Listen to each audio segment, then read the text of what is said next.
So, how many people here got troubles? Raise your hand. Troubles? Got some troubles? So, what's their name? So, I want to read you a story. It's one of the lesser-known Dr. Seuss stories about troubles. It's called "I Had Trouble Getting to Solace Salute," and I got to sit down for it. So, actually, I better stand up because you can't see it, right? I was real happy and carefree and young, and I lived in a place called the Valley of Vung, and nothing, not anything, ever went wrong until one day I was walking along, and I guess I got careless. I guess I got docking at Daisy's and not looking where I was walking. And that's how it started. Sock! What a shock! I stubbed my big toe in a very hard rock, and I flew through the air, and I went for a sail, and I sprained the main bone at the tip of my tail.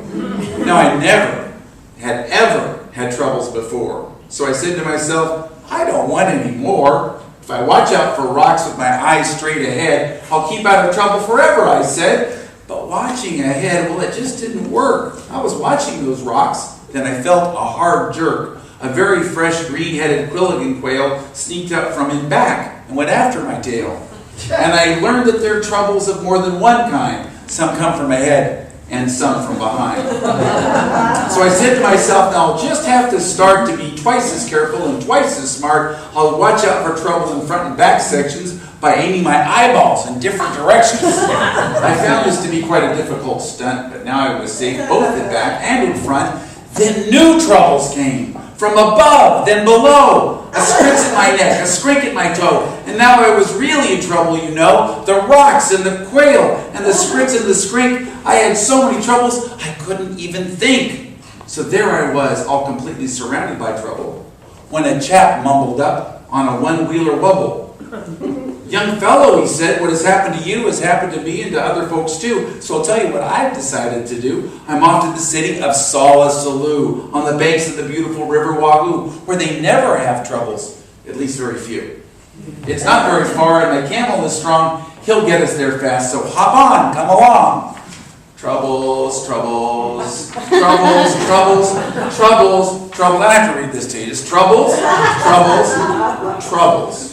Troubles, troubles, troubles. Oh, wait. No, troubles. More troubles. More troubles. And then finally, just when I thought I could stand it no more, by chance I discovered a tiny trap door. I popped my head out. The great sky was sky blue, and I knew from the flowers I'd finally come through to the banks of the beautiful River Wahoo. I couldn't be far now from Solace Salute. And there it was, with its glittering towers in the air. I'd made it, I'd done it, at last I was there. And I knew that I'd left all my troubles behind when a chap at the doorway that shimmered and shined waved me a wave that was friendly and kind. Welcome, he said as he gave me my hand. Welcome, my son, to this beautiful land. Welcome to sweet sunny Solace Salute, where we never have troubles, at least very few. As a matter of fact, we only have one. Imagine just one little trouble, my son. And this one little trouble, as now you will see, is this one little trouble I have with this key. There is only one door in the Solace Salute, and we have key-slapping slippers, we do. This troublesome slipper just moved in my door 2 weeks ago Tuesday at 3:45, and since then I can't open this door anymore, and I can't kill the slipper. It's very bad luck to kill any slipper. That's why we are stuck, and why no one gets in and the town's gone to pot. It's a terrible state of affairs, is it not?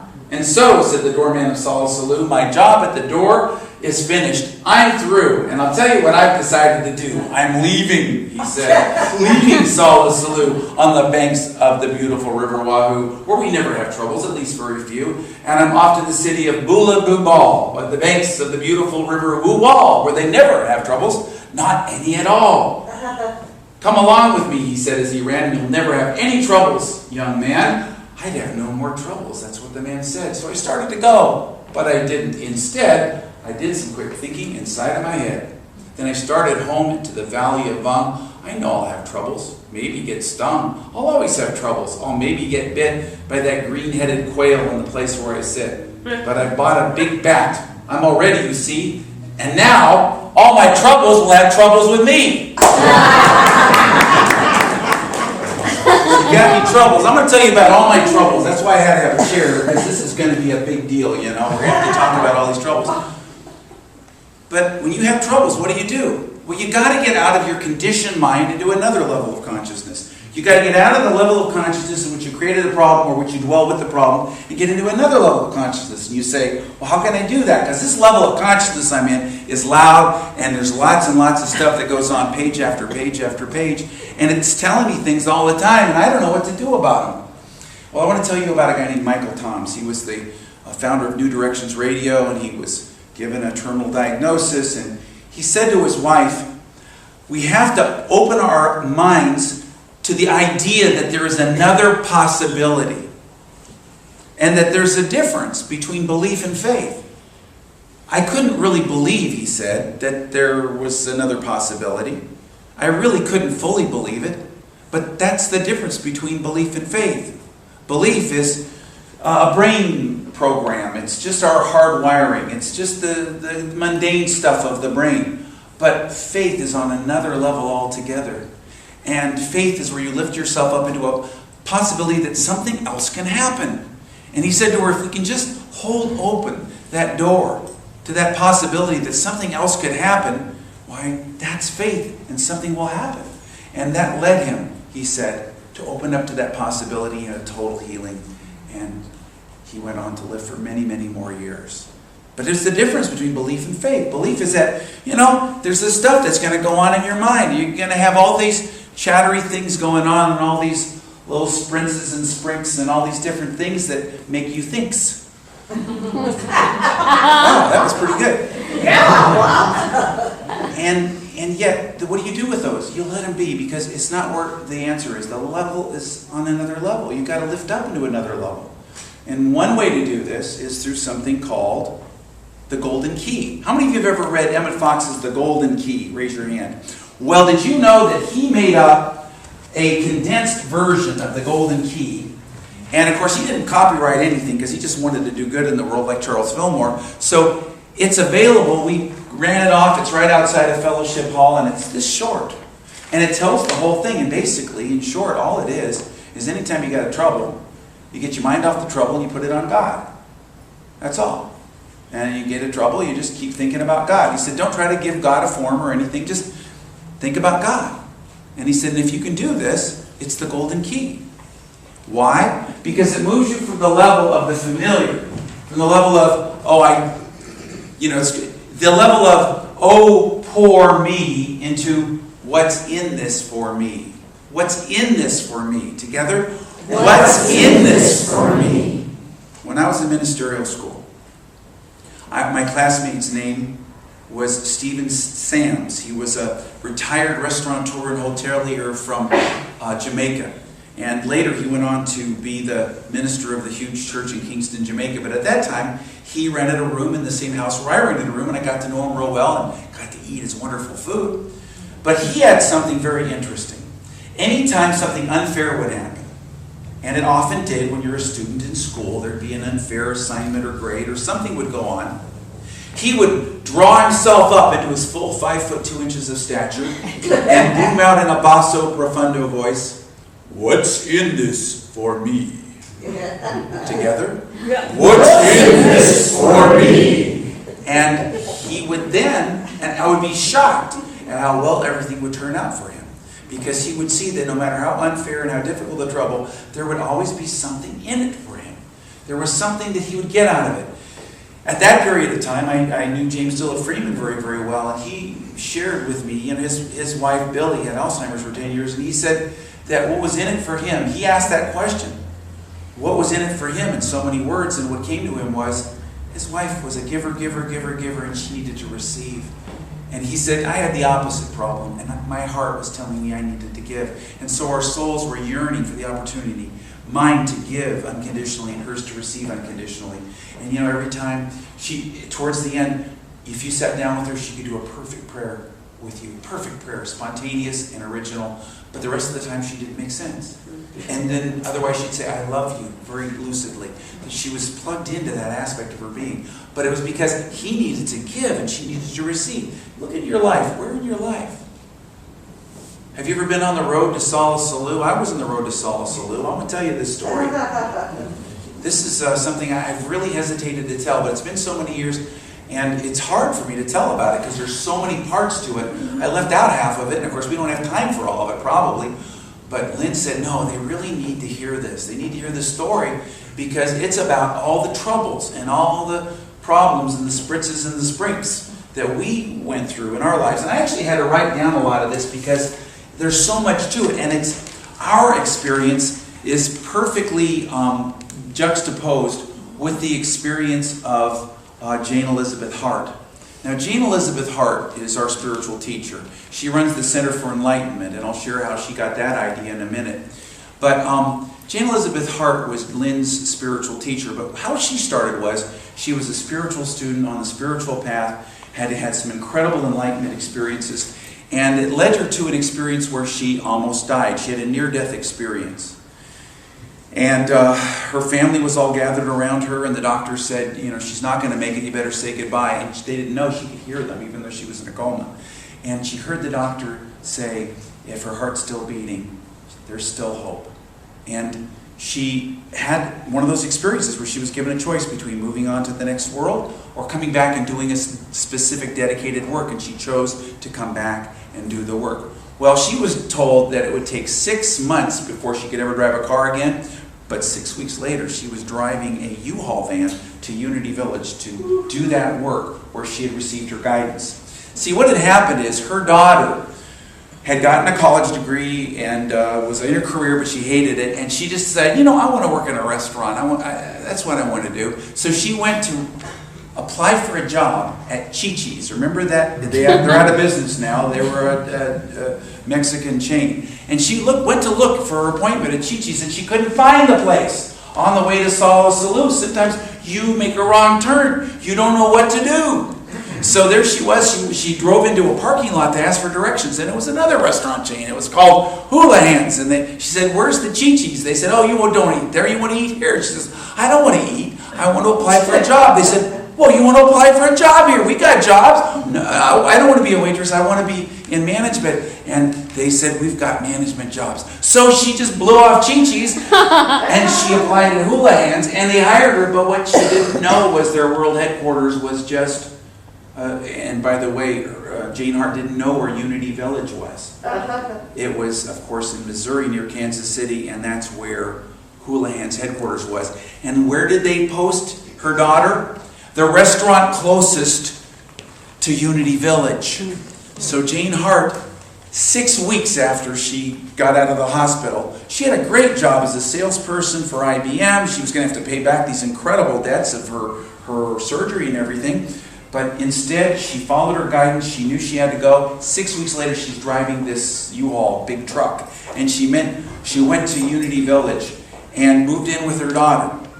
Well, there was a job, and it was offered to her to apply at the job. It was in a place, something called the Clubhouse, and I've shared this story before. It was a minimum wage job where she'd just be the caretaker of this. But you know, she thought maybe I'm just supposed to be like a monk and meditate all the time and hold the energy for Unity Village. That's the work I'm supposed to do, although she'd been told to become a licensed teacher. So and they didn't hire her. They didn't hire her. She didn't know what to do. And then all of a sudden, somebody said, we've got another job. You have a sales experience. We have a job that would be perfect for you. And it was dealing with the phones and working with development, and eventually led to her traveling all over the country and having this dream job. And while she was there, she took a class for becoming a licensed teacher from somebody named Lynn. And Lynn and I, at that time, were engaged. And Lynn called me up. She said, there's this lady. And she came up to me after the class. She said, I want to take you under my wing. And let's go out to lunch. She said, is that weird? Should I? I said, yeah, that's weird. You should. And so they went out, and she became Lynn's teacher. And incredible things happened. But I thought that was all fine, but I wasn't really involved in it because I had my own world, my own stuff to do.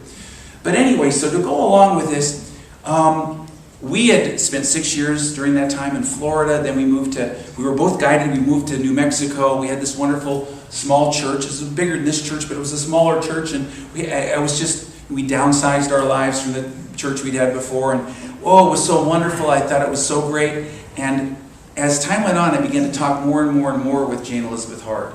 And I made a connection with her, and finally I shared that story about outside of the gates of Unity Village when I was visiting there. She asked me, "What do you want, Greg?"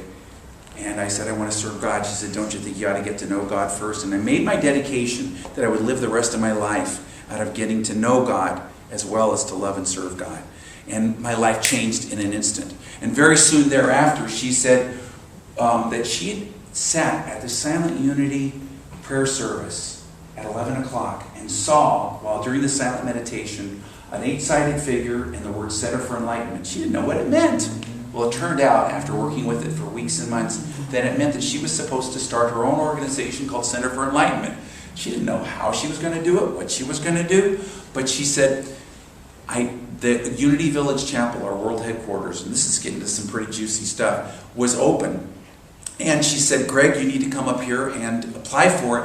This is what we can do. We're going to work here. I'm going to work here at Unity Village, and I'm going to do the Center for Enlightenment and all this stuff." Well, I applied, and I was told by everybody from my supervisor on up that I was going to get the job.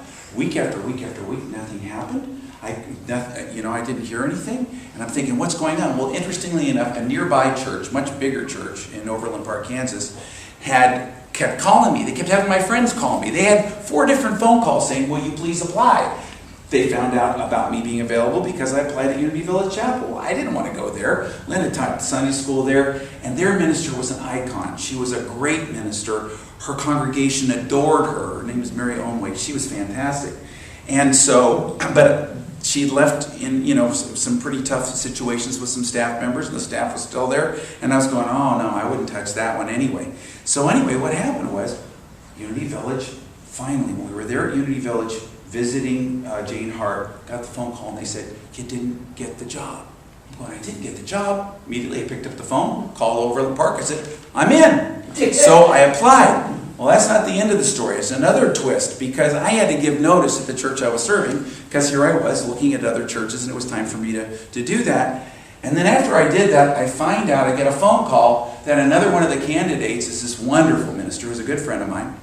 And Mary Olmink's still a good friend of mine. She was a good friend of mine then, but she had invited everybody on the board, and she had 2 of the staff people, heads of departments, living with her, and they all met together, and she told them, "I received spiritual guidance that this other person is supposed to be the new minister. You need to hire him." Well, here it was, the voice of God, and this person called me and said, "You're not going to get the job." I had already given notice. What am I going to do? Sala Salou, So I sat on my bed, and this is a true story. I sat on my bed and I said, "Okay." And I didn't say what's in this for me, but I said, "What do I do? What do I need to know about this situation?" I went into I don't know, and I saw a piece of furniture in our garage, in my mind's eye, that I had refinished, but we didn't have room in our house for. And I went out there and I looked at it, and there's one drawer, I opened it, and there's a little microcassette. I put the microcassette in my microcassette recorder, turned it on. I didn't know what was on it. It's been sitting there for years. And I heard my voice saying, "Greg, you're going to replace Mary Owenwake as the minister of Unity of Overland Park." Oh, What? geez. It was my voice. I don't remember ever saying that, thinking that, or hearing it. And I'm racking my brain, and Lynn finally comes home, and I play it for her, whereupon it breaks just like a Mission Impossible, and it self-destructs. So I couldn't play for anybody else. I can't prove it. So maybe I made this up. No, I really did. This really did happen. So anyway, and then I racked my brain, and I realized it was the day that I was sat at the Bridge of Faith. I was going to pop the question to Lynn. I was going to ask her to marry me.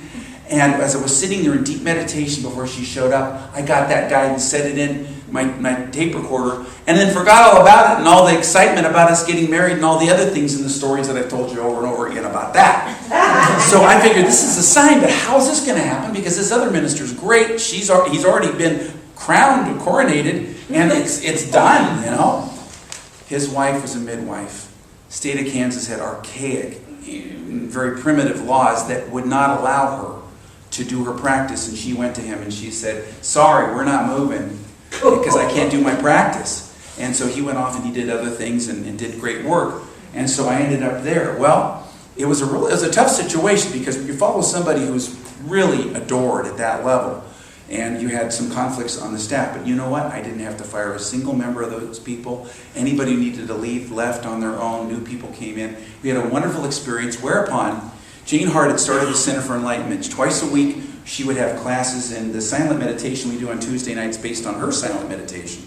So anyway, we're having these great experiences, wonderful experiences. And then she said, we've done the work that we came here to do. There's 15 of us. She said, we're going to move. We didn't know where we were going to move to. And I'm thinking, wow, what is this about? And then she said, and Eric Butterworth died. And she said, you need to apply to that position, replace Eric Butterworth. And I was their only candidate.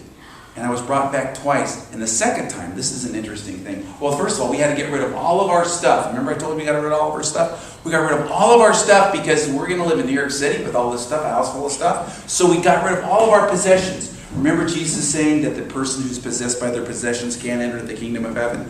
And so we let that go. And I went back there the first time, went real well. The second time I went back, and it didn't go so well. And I got my suspicions about what happened. But here I am in Lincoln Center on the stage where the New York Philharmonic plays.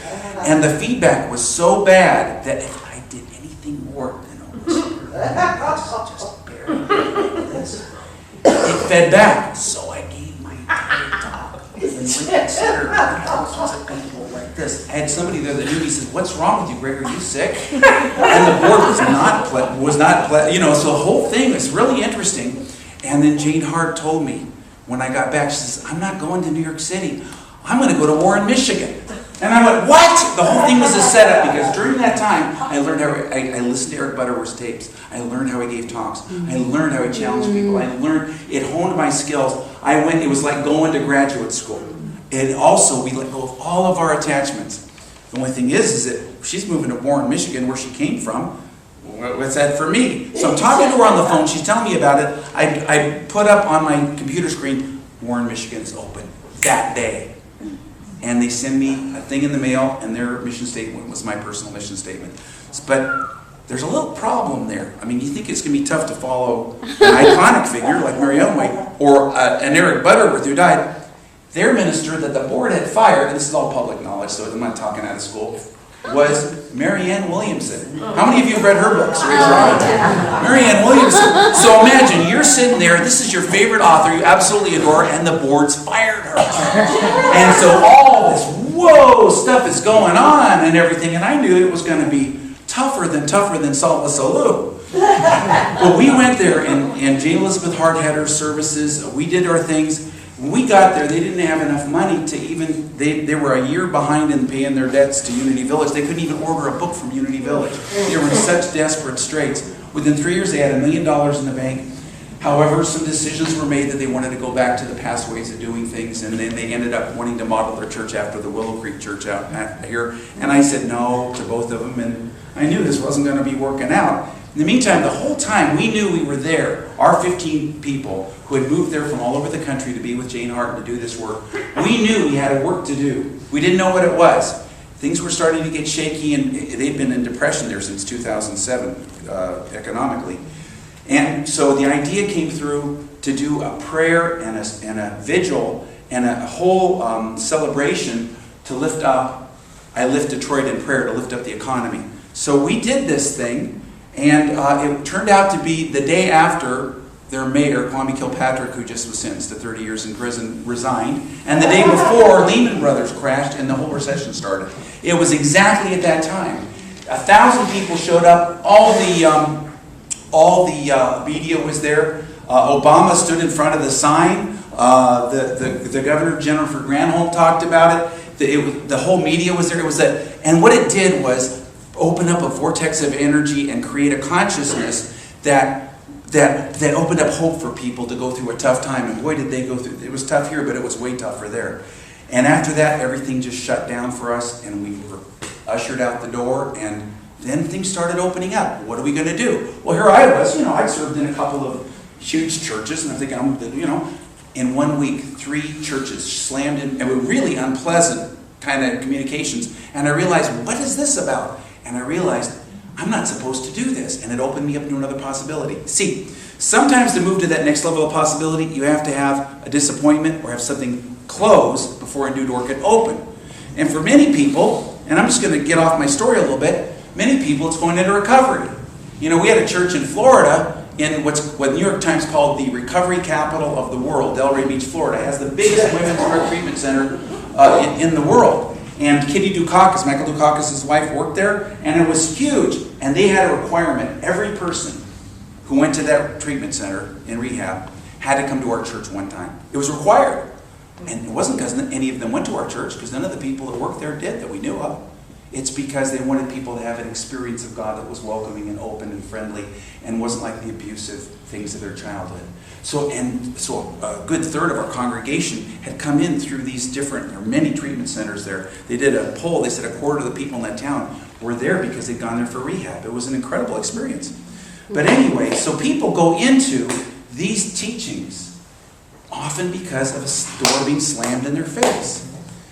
That was when I called Unity Village, because I didn't know what to do at that point. And they said, well, there's this church in Des Plaines, but you wouldn't be interested in that one. And of course, I applied here in '87 and then withdrew my name. And I talked to B. Salas, and we hit it off right off the bat. And it was like, this was it. But it wasn't what I had in mind. And yet it was perfect, because it was a place for me to open my heart and to really do ministry and not have to deal with a bunch of corporate hoo-ha and a lot of political stuff. I mean, it's really nice. Not to say that we don't have politics, but it's on a different level, folks, trust me. So, anyway, it's wonderful here. But doors open and doors close. You know, James Silla Freeman got into Unity largely because of his family situation was as horrific as anybody's I've ever heard, worse than anything in Charles Dickens. He said that if Charles and Myrtle Fillmore knew what he was up to while he was first working for him, they wouldn't have had him around, and if they hadn't have found him, he would have been dead by the time he was 30. There's so many people. I had a classmate who had been in the Attica riots, and somebody gave him a daily word in Attica prison. I had another classmate who, I could just rattle these stories off and off and off about how people get into these teachings. You say, for what good purpose? What's in it for me? How come this door opened in this way? Why is this happening in my life in this way? And it's because you're supposed to open a door to a new possibility within your being. You're supposed to open your door within your soul to a new possibility within your being. And it's not necessarily what you personally have in mind or would prefer, but it will open up to so much richness. Look in your life. Look back over your life. You know, Jesus said, many of the last will be first, and many of the first will be last. But it's not just about people, it's about situations. Many of your last situations, that is those that you judged at the time as negative, are first. And many of the first situations that you thought were so wonderful are really last. Really, all the opinions of all the people and what they said and what they did, really at the end of your life, when you do your life review, isn't going to matter a whole heck of a lot. What really matters is your consciousness and what you grew and what you gleaned out of it and your growth experience.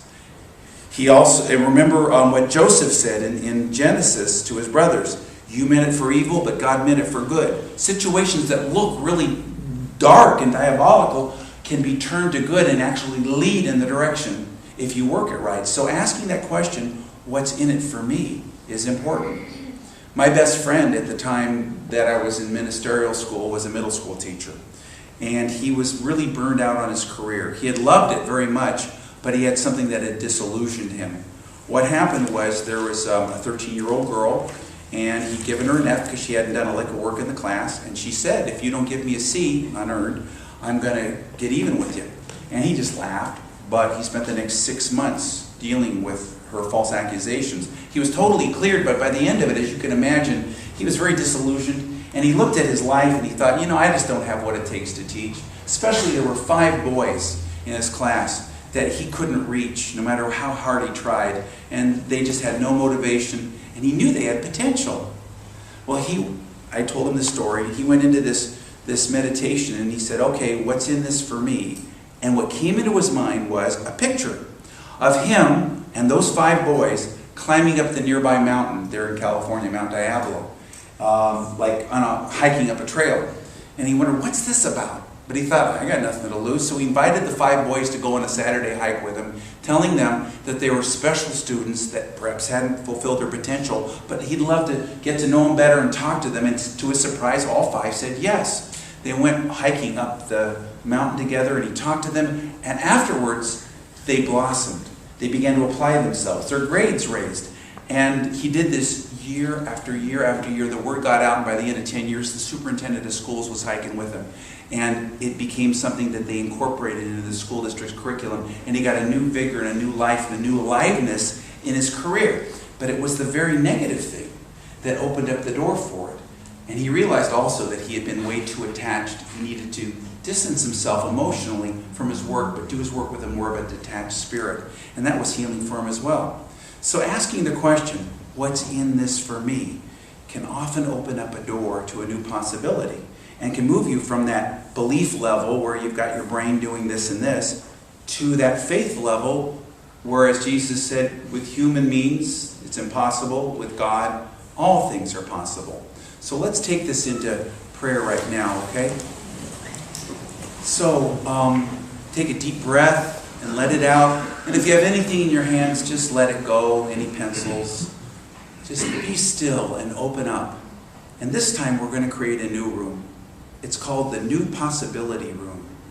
And imagine a door in front of you, beautiful ornate door, above which is written New Possibility Room. And you open the door and you go through it. And here's another room that's spacious and open with a special chair for you. And I want you to sit in that chair and look around you and notice the light streaming in. How does it stream in and what are the light openings? Look around you and see how beautiful it is and how spacious. And then just ask the question silently about your trouble or problem or anything at all. Silently ask, what's in this for me? And go into a space of, I don't know.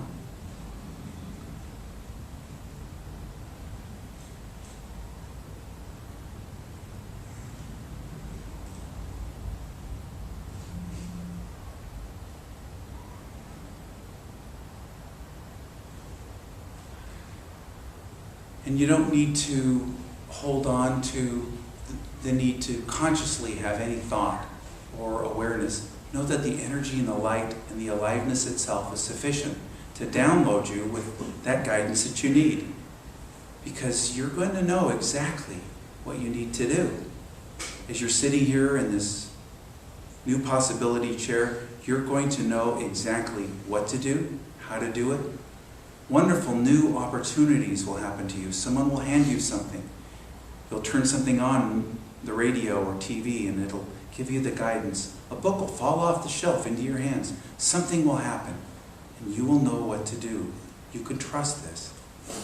Thank you, God. So be it. And so it is. And now take a deep breath, and if you have anything in your hands, just set it down. Any pencils or notes, just let this be a sacred time as you let your breath out. And know that this time is for you. That the way to solve any problem or to get out of any trouble is to stay out of the consciousness that dwells in the problem and to move into a new place. It's been said that everyday beliefs are just a brain program. They just have to do with the way our brains are wired. But faith is moving out of our conditioned thinking into a higher and different place. To that consciousness where Jesus said, through human means it may be impossible, but through God everything's possible. And so imagine here, one of the ways to get into a different place of consciousness is to do a little exercise. So as you move deeper and relax more into this presence, imagine walking up some steps to an elevator, and above the elevator doors it says problem solving room. And the doors open and you go onto the elevator and push the number 4. And you see yourself moving up past the 2nd floor, the 3rd, and onto the 4th floor, and the doors open into the spacious, airy, light-filled space that you create. Notice where the light comes in this room. Notice how It is design, the decor, the openness, the vastness. Where does the light stream in? And in the middle of it is a chair that's made just for you. It's your problem-solving chair. And so you walk over to it and you sit down in it, and it fits you just like a glove. And you look around the room and see the light and the spaciousness, and maybe there are some books, there's a library that can help you. Maybe there's a computer, maybe there's other things that can assist you. Certainly, it's a beautiful space. And take a moment in this new place in your being, this new room of your consciousness, to ask any question that you may have, or offer up for solution any problem that you may perceive, or trouble, and let it go. And then go into a space of I don't know, and accept whatever comes up. Even if it's just a feeling, a light, a sense of awe and wonder. But now you're in a new space, a new light, a new room, your problem-solving room. As you open up deeper and deeper and go into a space of I don't know, and relax and quiet your mind.